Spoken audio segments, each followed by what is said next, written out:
Between both Star Wars Dark Empire and the Legends continuity and Star Wars The Rise of Skywalker in canon, people are pretty familiar with the idea of Sith wanting to find a way to live forever or even to return to life after death. With Palpatine, the method we see in both situations is essentially an ability called essence transfer, where he moves his spirit to a cloned body. In Dark Empire, Palpatine even alludes to the idea that his death at Endor wasn't even the first time he died, something which tends to get ignored elsewhere. Today I was going to run down every Sith who returned to life, or at least tried to, using this or other methods, but realistically that answer is basically all of them, so instead we're going to look at a few key examples from different eras. I'm not going to be talking about some of them like a Junta Paul in Knights of the Old Republic, who managed to hang around for fun conversations in spirit form. The rest will be some kind of clear effort to get back to life, or at least a stated desire to. Our first examples go all the way back to the First Great Schism, 24,000 years before Yavin, when members of the Jedi Order on the planet Ossus left to form a new academy on the planet Leto, led by Zendor and Arden Lyn. Zendor wished to explore elements of the Force beyond what the Order would allow, including the dark side, or Bogon, which the Jedi Order said was bogus. The schism led to open war between the Jedi Order and Zendor's forces, called the Legions of Leto. Zendor was killed in the fighting, so leadership of his forces fell to Arden Lyn. Lyn, in a fight with Grand Master Adrista Pina, was able to kill the Jedi's leader, but Pina used an ability called Morikro on Lyn, slowing all of her bodily functions to a crawl and thinking that she had killed Lyn in the process. In reality, Lyn had used the assistance of the Kashi Mare talisman to enter a Force trance, laying in a tomb on Arkala until the rule of Palpatine. Once Inquisitors under Palpatine's employ brought the Keshimir talisman closer to her decomposing body, it was restored and she awoke, agreeing to serve Palpatine in exchange for him promising to resurrect Zendor. This promise was never going to be fulfilled, so Lyn turned against Palpatine, attempted to train her own minions, and even assisted Grand Admiral Zarin in an attempted coup against the Emperor. While most of her attempts to undermine Palpatine did fail, she at least seemingly managed to outlive the Emperor with his apparent death at Endor. Ultimately, the Emperor would have the last laugh, as he killed Lyn for the last time during his own return from death in 10 ABY. Returning to her old master Zendor, though, there's a chance he had already made his own bid to return to life. During the millennium-long New Sith Wars from 2,000 to 1,000 years before the Battle of Yavin, a mysterious figure known as the Dark Underlord emerged, with some speculating he was a resurrected Zendor. His reign was brutal but short, leading his Black Knights against the Jedi in some of the Sith's most successful offensives of the period, until an alliance between the Jedi and the Mandalorians took down the Underlord for good, whatever his identity. Technically, Lyn and Zendor originated before the idea of the Sith Lords, but given they both led the first anti-Jedi Darksider faction, and both then at least allegedly returned to serve the Sith faction of the day, I think they are fair game here. Remember to leave an angry comment if you disagree.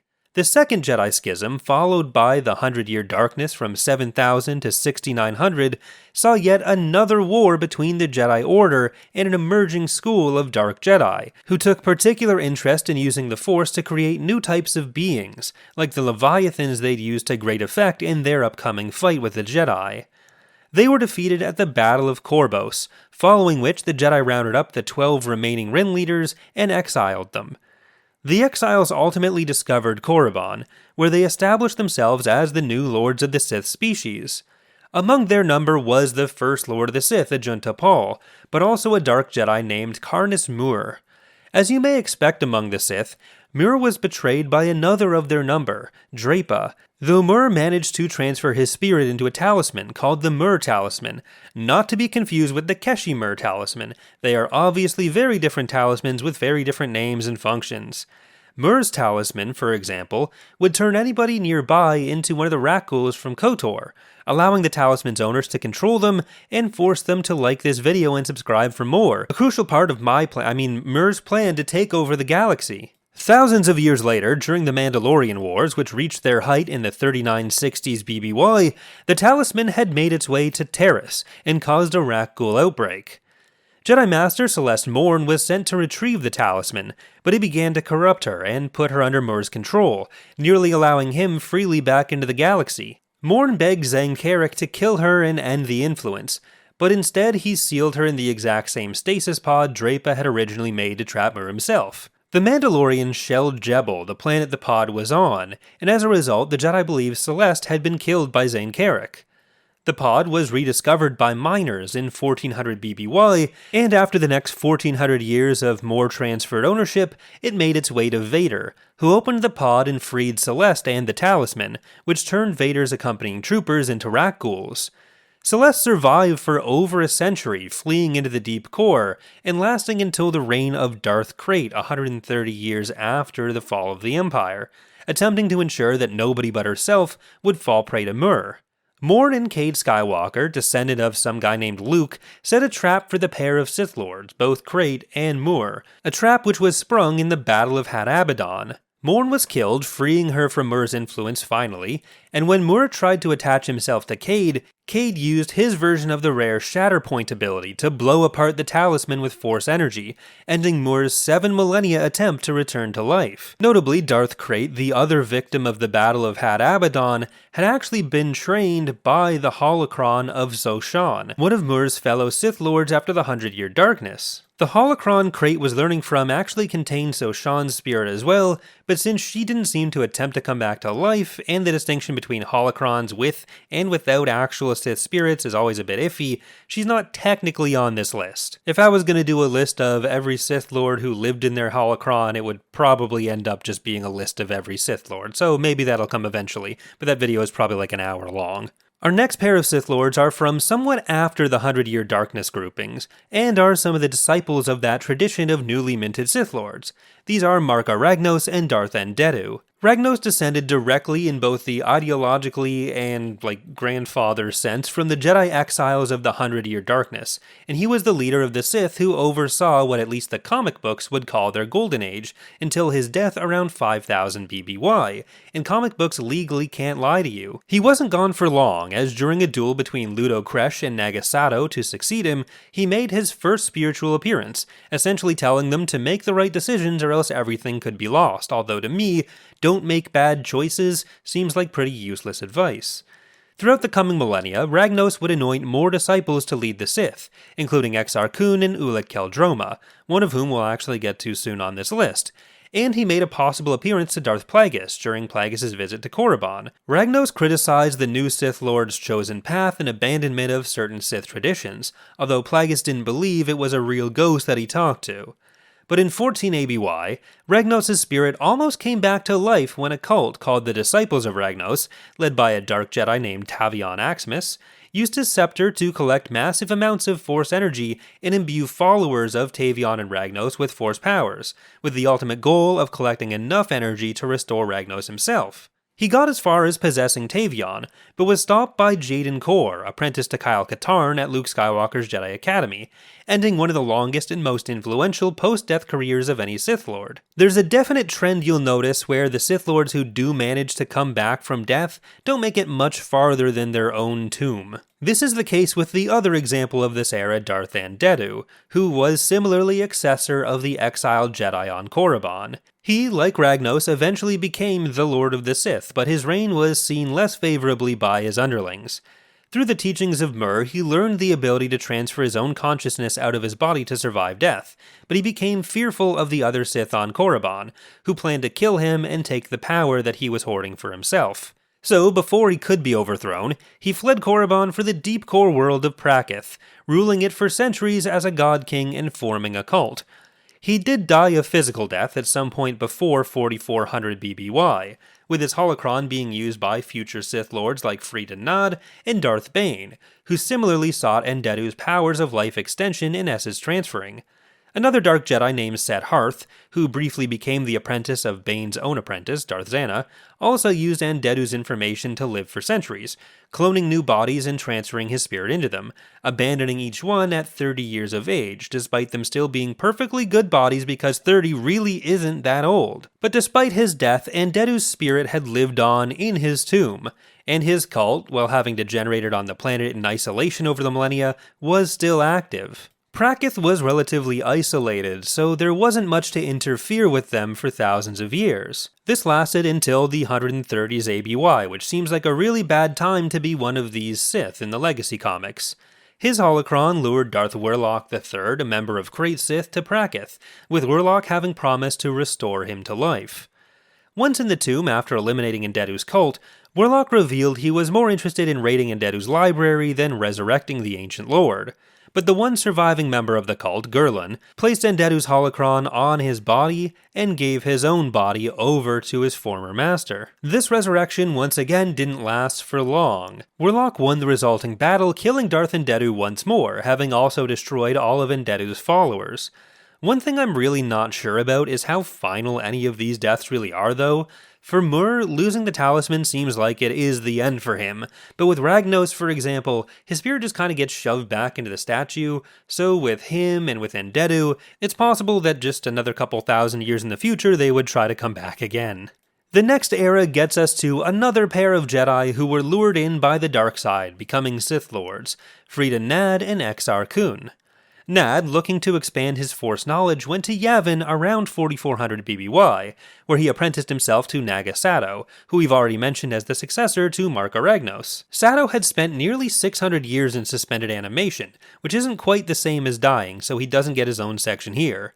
Nad killed Sato after learning his secrets, and used his newfound skills to subjugate the planet Onderon, where he ruled for a century before dying himself, after which his spirit continued training his successors on the planet. The Jedi tried to remove the dark side influence on Onderon in 3998, but Nad's supporters revolted, leading to a large battle. The Jedi emerged victorious and moved Nad's remains to the jungles of Onderon's moon, Duxon, but that wasn't the end of Nad. He continued to influence other future Sith or Sith devotees like the Keto siblings who formed the Krath cult, as well as a future entry on this very list, Exar Kun. He'd hoped Kun, who he'd taken as a kind of post-mortem apprentice along with the spoiled, bored, and rich Ketos and another fallen Jedi Ulic Keldrona, would restore him to true life. But instead, Kun seemingly destroyed his spirit, ending his direct influence on the galaxy. But this is somewhere we get a bit of an answer to how final some of these deaths are. In Knights of the Old Republic 2, you go to Duxon and enter Frida Nad's tomb, where a ritual is taking place. The Prima video game guide, the best source for lore obviously, in a bit of lore that was noticed by NMS, a member of the team I run for making Empire War Expanded, says this ritual is actually an attempt to restore Nad to life. So that's a fun side note, it's not really something the game talks about directly, at least as far as I remember. I definitely need to go back to KOTOR 2 and do some of the side quests more thoroughly. We've covered a bit of Exar Kun's backstory already, which in some ways was similar to Nad's. He led the Sith forces of his day with his apprentice Ulic Keldrona being another of Nad's acolytes. Eventually, Keldroma turned away from the dark side and his Sith master, leading a massive Jedi force against Exar Kun on Yavin. Kun decided there was no way out for him, and so he began a ritual to allow his consciousness to live, in his words, forever. This turned out to be a bit of an exaggeration. 4,000 years later, which isn't forever, but is still a long time to be fair, Luke Skywalker decided it would be a great idea to put his Jedi Academy on Yavin, in the temple which formerly held the Rebel base. Kun's spirit resided in another nearby temple, and began to lure Luke's students under his own tutelage, in the guise of a mysterious dark figure. One particular student, Kib Durin, fell strongly under his influence, possibly even getting possessed by him. Through this new protege, Kun was able to inflict a lot more damage on the galaxy than a lot of other Sith spirits. The pair destroyed the entire Imperial system of Kurita, but eventually the united power of Luke's students and the spirit of Kun's own Jedi teacher, Voto Siosc Bas, were able to legally declare Kun defeated once and for all, banishing his spirit. The next trio of characters we're going to talk about are from the Old Republic, which I won't go into too much depth on because it's not an area I've been able to directly play myself all that much, aside from some of the basic character class quest lines. Although some of the Tor player characters in the Sith quest lines do some essence transferring of their own. The Inquisitor storyline involves a Sith master named Darth Zash, who learns how to keep her spirit alive from the teachings of Tulak Hord, another ancient Sith who shows up in spirit form sometimes, though he doesn't seem to make much of an attempt to come back to life himself that I'm aware of. Zash, when killed, transfers her spirit into one of my least favorite companions in the game, Kem Val, before getting sealed inside a Rakatan mind prison, though she does eventually escape this into a new host. So there's a lot of essence transferring in Tor in general, but the two big characters from Tor beyond that are Revan and the Sith Emperor, who had a lot of names and titles but whom I'll just refer to as Tenebrae for simplicity. Tenebrae originated under the rule of Mark Aragnos and quickly became one of the most powerful Sith, going as far as draining the life force of all the Sith he drew to the planet Nathema after the defeat of Nagasato, in order to extend his own life. By the time of the Old Republic, centuries later, he goes through a bunch of different bodies and dies multiple times. He'd been responsible for goading the Mandalorians into a crusade under Mandalore the Ultimate, something which you wouldn't think the Mandalorians require any prodding to do, and then he was also responsible for the fall of Revan and Malak. Revan's disappearance after KOTOR was to attempt to confront and stop Tenebrae, and the pair continue to struggle against each other for centuries after KOTOR, where you come upon them again in the Old Republic. Revan dies in that game with his personality being split between the good bits, which become a translucent advisor to Tenebrae's enemies, and the evil bits which stay around and lead the Order of Revan, also against Tenebrae, so at least both Revans agree on something. Tenebrae was finally defeated in his true form in a battle within the mind of Revan's descendant, Satil Shan, and then both Revan and Tenebrae were gone for good. With Revan's halves reunited, he was able to head into the Force afterlife. The final Sith we'll be talking about is Darth Bane himself, the originator of the Rule of Two and the eponymous Baneite line of Sith leading down to Palpatine and Vader. Bane began as a soldier working for the Sith in the Brotherhood of Darkness during the New Sith Wars, about 750 years after Zendor may or may not have been their leader. Bane attempted to learn as much as he could about the ancient Sith, destroying the Brotherhood which he saw as weak. Among the teachings he sought were the writings of Revan and Darth Endedu in particular, where he learned some of the secrets to life extension and essence transfer.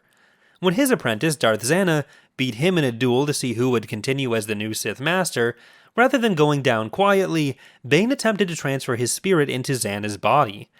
Zana ultimately maintained control, but the Bane trilogy implies there may have been an inkling of him left within her, which may have continued to pass down through some future generations of apprentices. We don't know if or when he ultimately made any true moves to return to life, but Yoda did see at least the specter of Bane when he ventured to Korriban, though like Plagueis on his own journey to the Valley of the Dark Lords, home to the tombs of the ancient Sith, Yoda dismissed the specter as nothing but an illusion. That's going to do it for our look at the Sith who died but got better, or at least tried to. If you've enjoyed the video, please leave a like and subscribe for more, it really helps the channel. Let me know in the comments which Sith is your favorite, at least of those who tried to come back to life. Special thanks as always to the patrons whose names you're seeing on screen right now, whose support makes this channel possible, and to Marmar for editing this video.